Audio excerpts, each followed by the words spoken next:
In 1436, Filippo Brunelleschi performed one of the most revolutionary architectural feats in his day.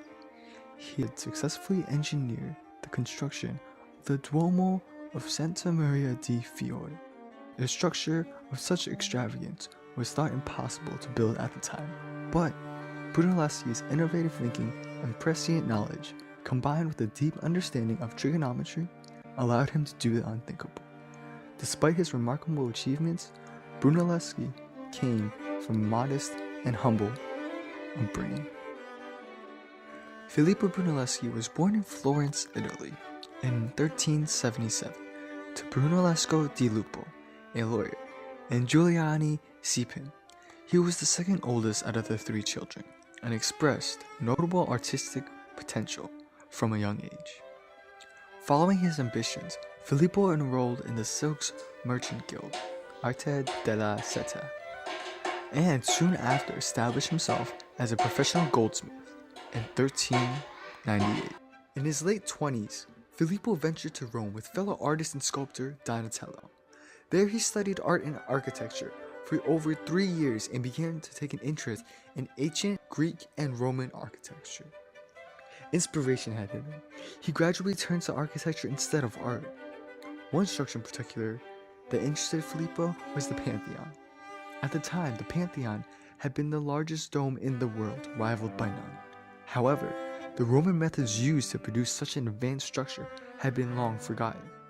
In determination to observe the structure more intimately, Filippo went so far as to climb the dome to get a better look.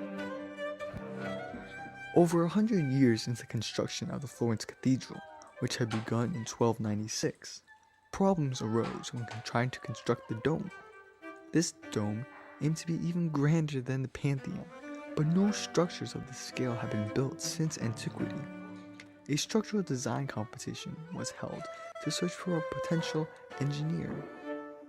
Amid hundreds of competent competitors, Brunelleschi prevailed as the most promising candidate. He won the competition, received the commission, and promptly began construction.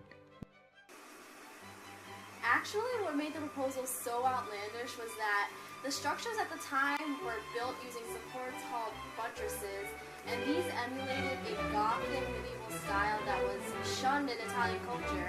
And as Italian architects turned to more classical Mediterranean styles, they sought out an innovator that would be able to engineer the dome without the support of the buttresses.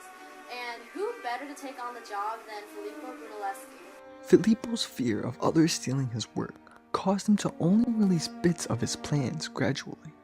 He kept his full plans to himself in order to ensure total control of the construction. Filippo designed several machines for the sole purpose of constructing the dome. He created special hoisting devices that helped carry supplies to the building sites.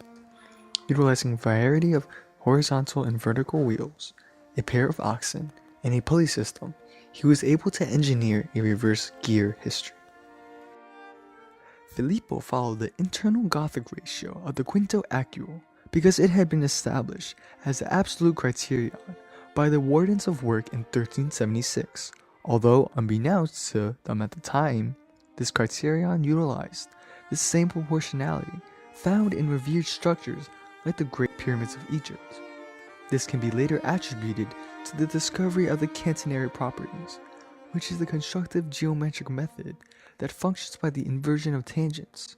The use of this inversion is best reflected by the landmark architectural feats accomplished during the transitional period from the Middle Ages to the Renaissance. The use of trigonometry is necessary for building simply impossible structures, such as the pyramids and especially our beloved Duomo of Santa Maria di Fiore. 사실 저는 지금 여기 왜 있는지 잘 모르겠습니다. 이 모든 시츄에이션들과 이 지금 상황들을 봐선 제가 무슨 인터뷰를 하고 있는 것 같은데 제가 왜 여기 있는지 하나도 모르겠고요. 제가 어떻게 여기 왔는지, 뭘 하고 있는지, 지금 제 앞에 있는 애가 누군지, 그 다음에 이 카메라들은 다 뭔지 하나도 모르겠어요. 저 왜 여기 있는 거예요? 저 아무것도 모르는 그냥 한국 사람인데 한국 사람이 필요하다고 그냥 저 쓰는 겁니까? 저 이런 이렇게 모르는데 할 수 있나요? 아무것도 모르는데 이 시츄에이션이랑 이 모든 상황은 정말 저한테 아무 말도 없이 이렇게 다 해도 되나요? 이 아저씨는 지금 뭐 하는 거죠? 저 아저씨, 이 아저씨도 모르고 앞에 있는 여자도 모르고 앞에 있는 카메라와 앞에 있는 불빛들과 이 모든 상황들이 저에겐 너무 낯섭니다. Filippo's accomplishments can be credited to his mathematical genius and clear understanding of concepts that had been unexplored or had not been explicitly employed for centuries. Trigonometric concepts from the glory days of ancient Rome had been long forgotten by Filippo's time, but his rediscovery of these advanced concepts is what introduced light into the stagnant technology of the European world. Brunelleschi took the inspiration from Roman architecture to spark the beginning of a renaissance in Italy. And what made him one of a kind was that he furthered the technologies of his own society, not by mimicking the Romans, but by actually trying to create a name for the Italians in architecture. Filippo's contributions have had a lasting impact on modern architecture, and he can safely be considered one of the greatest architectural pioneers of all time. His success would not have been possible without the powerful concepts of mathematics. Many of the world's greatest landmarks and architectural feats would not have been possible without the application of trigonometry. We can all thank this seemingly dull subject for the wonders of the world.